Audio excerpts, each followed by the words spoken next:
Kozhikode road സൗന്ദര്യവൽക്കരിക്കുന്ന പ്രവർത്തനോദ്ഘാടനം നാളെ നടക്കും. MLA ഫണ്ടിൽ നിന്നും 80 ലക്ഷം രൂപ ചെലവഴിച്ചാണ് പദ്ധതി. ഡ്രൈനേജ് സംവിധാനവും നടപ്പാത, ഹാൻഡ് റെയിൽ എന്നിവയും സ്ഥാപിക്കും. പ്രവർത്തനങ്ങളുടെ പുരോഗതി ചർച്ച ചെയ്യാൻ UAE ലത്തീഫ് MLA പൊതുമരാമത്ത് ജലവിഭവ വകുപ്പ് ഉദ്യോഗസ്ഥരുടെ യോഗം വിളിച്ചു ചേർത്തു. നഗരസഭാ അധ്യക്ഷൻ ശ്രീ മജീദ് വല്ലാഞ്ചിറയുടെ ചേംബറിലായിരുന്നു യോഗം ചേർന്നത്. നിയോജകമണ്ഡലം MLA advocate UAE Latheef Sahib കഴിഞ്ഞ ബുധനാഴ്ച ഈ ചേംബറിൽ വിളിച്ചു ചേർത്ത മരാമത്ത് പ്രവൃത്തികൾ സംബന്ധിച്ചുള്ള അവലോകന യോഗമായിരുന്നു. MLAയുടെ വിവിധ ഫണ്ടുകൾ ഉപയോഗിച്ച് മഞ്ചേരി മുനിസിപ്പാലിറ്റിക്കകത്ത് നടത്തേണ്ട ചില പ്രവൃത്തികളുണ്ട്. മുള്ളമ്പാറ ഇരുമ്പുഴി റോഡ് നമുക്കെല്ലാവർക്കും അറിയാവുന്നതാണ്.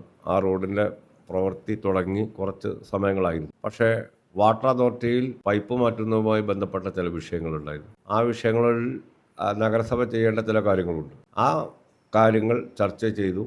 അതിന് പരിഹാരമായിട്ടുണ്ട്. മുള്ളമ്പാറ ഗ്യാസ് കോർഡൺ റോഡ് എന്തായാലും അതിൻ്റെ നിർമ്മാണ പ്രവൃത്തി അടുത്ത് തന്നെ പുനരാരംഭിക്കുമെന്നുള്ളതാണ് അതുമായി ബന്ധപ്പെട്ട് പറയുന്നത്. മറ്റൊന്ന് നാളെ ശനിയാഴ്ച MLAയുടെ ഫണ്ടിൽ നിന്ന് തന്നെ അനുവദിക്കപ്പെട്ട കോഴിക്കോട് റോഡിൽ ബ്യൂട്ടിഫിക്കേഷനുമായി ബന്ധപ്പെട്ട നിർമ്മാണ പ്രവൃത്തി ഉദ്ഘാടനം ശനിയാഴ്ച നടക്കുന്നുണ്ട്. രാവിലെ 9 നടന്നുകൊണ്ടിരിക്കുന്ന മഞ്ചേരി സെൻട്രൽ ജംഗ്ഷൻ നെല്ലിപ്പറമ്പ് വരെയുള്ള റോഡിൻ്റെ പ്രവൃത്തി അതും പ്രസ്തുത യോഗത്തിൽ വിലയിരുത്തുകയുണ്ടായി. അടിയന്തരമായി ആ പ്രവൃത്തികളൊക്കെ പൂർത്തീകരിക്കാൻ വേണ്ടി ആലോചിച്ചിട്ടുണ്ട്. അതുപോലെ തന്നെ MLAയുടെ മറ്റൊരു റോഡുമായി ബന്ധപ്പെട്ട പ്രവൃത്തിയാണ് മെഡിക്കൽ കോളേജിലേക്കുള്ള റോഡിൻ്റെ നിർമ്മാണ പ്രവൃത്തി. അതുമായി ബന്ധപ്പെട്ട കാര്യങ്ങൾ പ്രസ്തുത യോഗത്തിൽ ചർച്ച ചെയ്യപ്പെടുകയാണ്.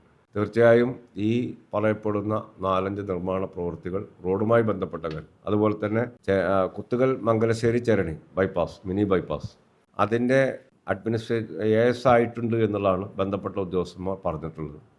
എന്തായാലും അതിൻ്റെ TS കൂടി കിട്ടുന്നതോടുകൂടി ബാക്കി പ്രവൃത്തികളൊക്കെ ദ്രുതഗതിയിൽ നടക്കുമെന്നുള്ളതാണ് പ്രതീക്ഷിക്കപ്പെടുന്നത്. മുള്ളമ്പാറ കോണിക്കല്ല് റോഡിന്റെ പ്രവൃത്തിയിൽ വാട്ടർ അതോറിറ്റിയുടെ പൈപ്പ് മാറ്റുന്നതിന്റെ നടപടികൾ വേഗത്തിലാക്കാനും കുത്തുകൽ മംഗലശ്ശേരി മിനി ബൈപ്പാസിന്റെ സാങ്കേതിക അനുമതികൾ ലഭ്യമാക്കുന്നതിനും മഞ്ചേരി സെൻട്രൽ ജംഗ്ഷൻ വീതി കൂട്ടുന്നതിനും ഡ്രൈനേജ് നിർമ്മാണ നടപടികൾ വിലയിരുത്തുകയും ചെയ്തു. സെൻട്രൽ ജംഗ്ഷൻ മുതൽ നെല്ലിപ്പറമ്പ് വരെയുള്ള റോഡ് നവീകരണം വേഗത്തിലാക്കാനും ധാരണയായി. മഞ്ചേരിയിൽ നിന്നും 93 കേരള.